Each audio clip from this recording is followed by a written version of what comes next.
Okay, here I am back on our good old C major scale. And we're going to talk about the Mixolydian here. Now, I know we're just kind of running through all of these modes right now, but don't worry. In the next section, I'm going to talk about using these modes, and we're going to look at some songs that use different modes. This one has a very cool use in modern music, and that is the blues. If you're playing the blues, you very well may be in the Mixolydian mode. It's kind of what makes the blues sound like the blues. And there's a good reason for that, which we'll talk about later. But for now, let's just look at what are our notes in it. So it's the fifth. It's the fifth scale degree. It's the fifth mode in the sequence. So we go up to our fifth note, and that's a G. So if we're using all the notes of C major, we're going to make a G Mixolydian scale. So let's get rid of all of those notes, and let's add 4 more to the top.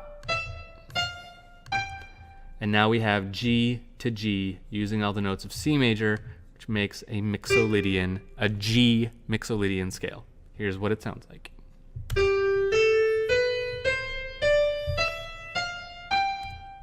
Okay, now I want to play that for you one more time, and I want you to think what sounds different about it. You might not hear anything, because a lot of these, when you're just hearing the scale out of context of music, these are all very subtle. So don't feel bad if you're not like latching on to a certain thing as like, oh, that sounds really weird. It's a very subtle difference. But just listen to this one more time and think about if there was one note that sticks out as like kind of sounding funny. What is it? See if you can narrow it down. Here we go.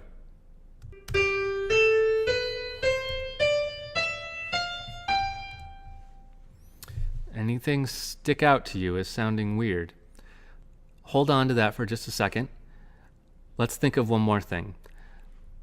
If we were in the key of G major, what would our notes of G major be? We would have how do we read key signatures, right? Like, let's go back to key signatures and let's think about G major. That's going to have 1 sharp in it, right? So it's going to be an F sharp.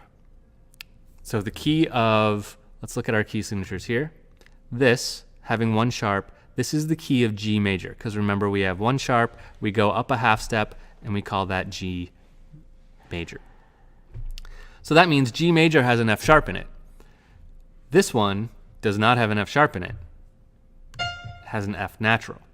So if when you heard it and you were trying to latch on to what is the note that sounds different, if you said the 7th, you would be right. Because we ought to, if this was just a plain old major scale, this would be an F sharp, but it's not. So what is it? It is a major scale with a flat 7. So let's go back to our C major scale. Okay, here we are on C major. Now if we wanted to convert this to a C Mixolydian, we already know how to do it. It's a major scale, so it's closest to a major, and it's going to have a flat 7. So we're going to go to our 7th scale degree, and we're going to lower it by 1 half step. Whenever I use the phrase flat this or flat that, or raised this or raised that, it always means a half step. So if I say it's got a flat 7, it means it's flat by a half step. If it's flat by more than a half step, I would say, we're going to lower this note by a whole step or something like that. But if I ever just say a flat this or a flat that, it means lowered by a half step. And if I ever say just sharp this or sharp that, it means raised by a half step. Just in case I haven't explained that yet.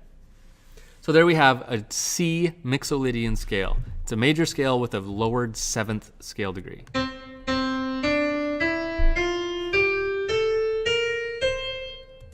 And there you have it. All right, 2 more in the sequence. And then we get to talk about using some of these things.